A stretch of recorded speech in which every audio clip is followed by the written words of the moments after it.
All right, so you're in the car. It is not a real car, it's a video game car. You are playing Burnout Paradise. You are pure liquid flowing through a city of pixels, except unexpectedly, this city of pixels has billboards in it everywhere.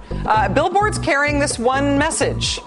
Early voting has begun. VoteForChange.com with Barack Obama's face on the billboard. That is a campaign ad in the video game. In the 2008 presidential race, the Obama campaign, became the first presidential campaign to advertise inside video games. At the time, it seemed a little strange, maybe, certainly forward-thinking, but what mattered to the Obama campaign was the message that it was getting out to people who were playing these games in states that had early voting. The message was, early voting has begun. That's what the campaign cared about, getting people to the polls in states that let you cast a ballot early. Among voters who actually went to the polls on Election Day in 2008, John McCain and Sarah Palin won the state of Florida by nearly 5 points. The McCain-Palin ticket carried the day. But if you look at the results from that election, you will see Florida is blue. Obama and Biden won Florida. That's because even though people who voted on Election Day mostly voted Republican in Florida, Obama and Biden won big among people who voted early. And that's a big part of why Obama and Biden are in the White House now. Flash forward to 2010 when Republicans whomped Democrats in the midterm elections. Republicans now control more state legislatures than at any time since 1952. And what have Republicans done with their new power in the states? Well, in Florida, they've decided to crack down on early voting. Florida Republicans have made it so they can cut the state's early voting time in half.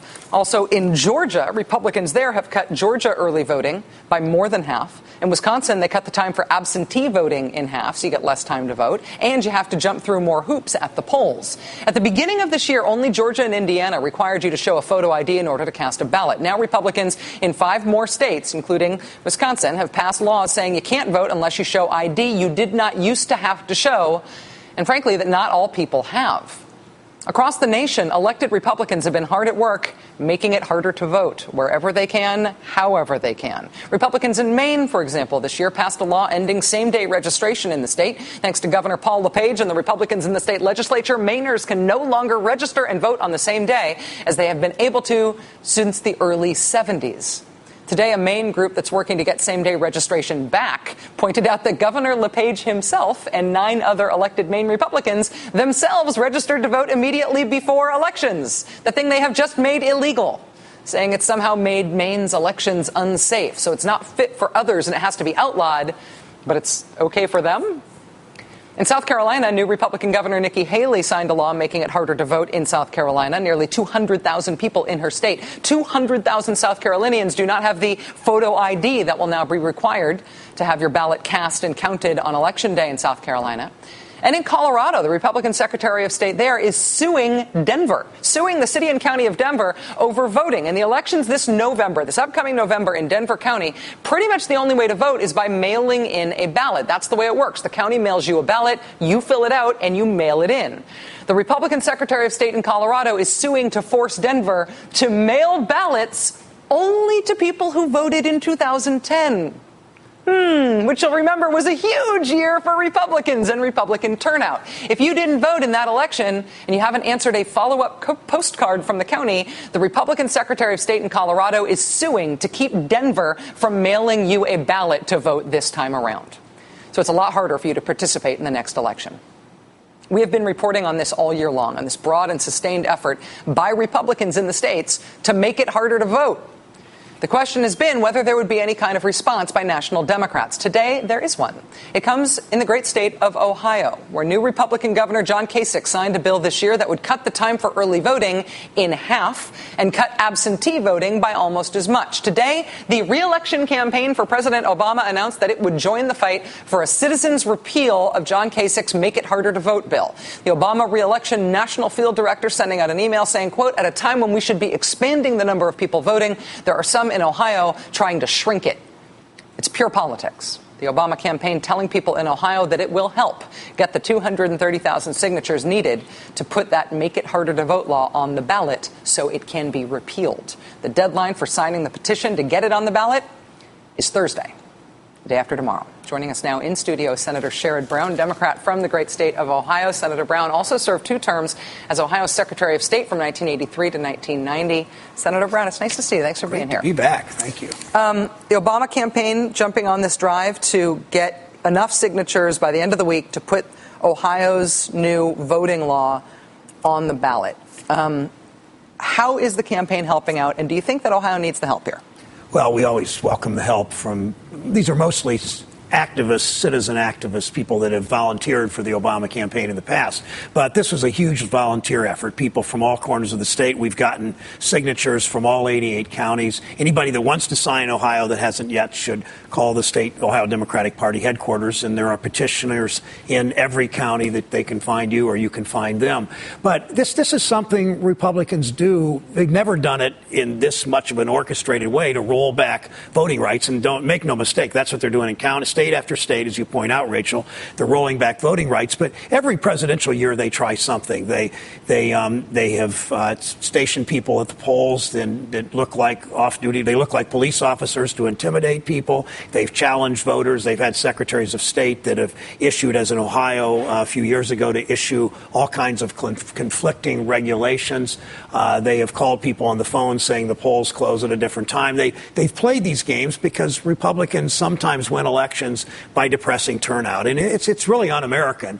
And it really does, in so many ways, it undercuts our values. And in Ohio this year, there's been an assault on voter rights. There's been from the legislature and the governor, assault on worker rights, assault on women's rights, and really unraveling from these radicals in the legislature, unraveling what there was consensus about.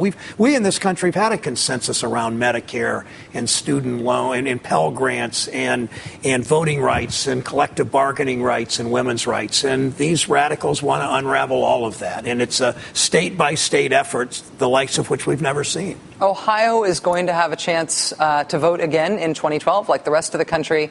Ohio voted very Republican in 2010. Do you sense, when you look at the activism that's happened in Ohio since the 2010 election, do you sense that Ohio is changing its mind, that the Republicans that were elected and the agenda they have pursued since they have taken over in Ohio is not what people expected? Absolutely. I mean, the campaign in 2010 was about lost jobs. They blamed the 400,000 lost jobs of the governor on Governor Strickland. That was not fair, but politics often isn't.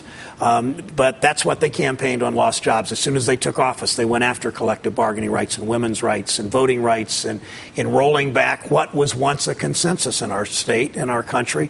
If you look at Governor Kasich's polling numbers, if you look at the number of petitions that were submitted a couple of months ago to repeal, to do the referendum on the collective bargaining repeal, we needed 250,000 roughly signatures. We turned in about 1.3 million, to the point that the Secretary of State's office, when these boxes of petitions were brought in, had to bring a structural engineer in to make sure the floor could support the weight of these petitions. I mean, that's what activism has been. I've never seen anything in my state where this many people are upset and this many people are engaged in the political process who never were before. Watching what you were describing there in Ohio, watching things like that happen in places like Wisconsin and other places where there's been real mobilization over the past year and a half, it makes me wonder not about whether or not people in the states are capable of good activist organizing, because, boy, they're impressive when they put their minds to it.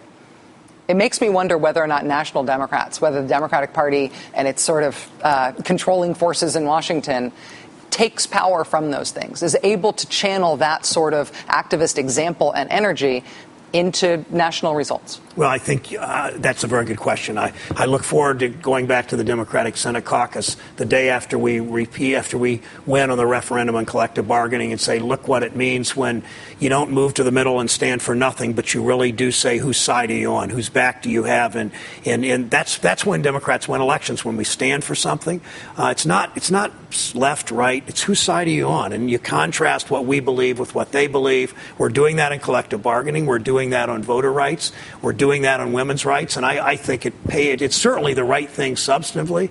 And I think it pays off politically. When I'm on the ballot next year, the voters are going to see a very clear choice between me and the ultra-conservative that will likely run against me, the anti-choice, anti-gay, anti-worker, right-winger that likely will be my opponent. I think you run that way, you stand for something. And voters who are independents like candidates that do that actually stand for something, stand for jobs, stand for for fair trade, not free trade, all the kinds of things that I know you've talked about on this show that really do energize voters.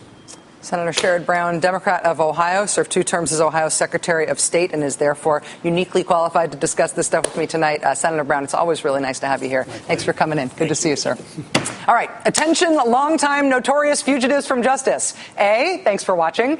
B, whatever bunker or compound or remote mountain shack you have been hiding out in, you may want to have a plan B ready and a go bag packed. Statistically speaking, 2011 is not your year. Details ahead.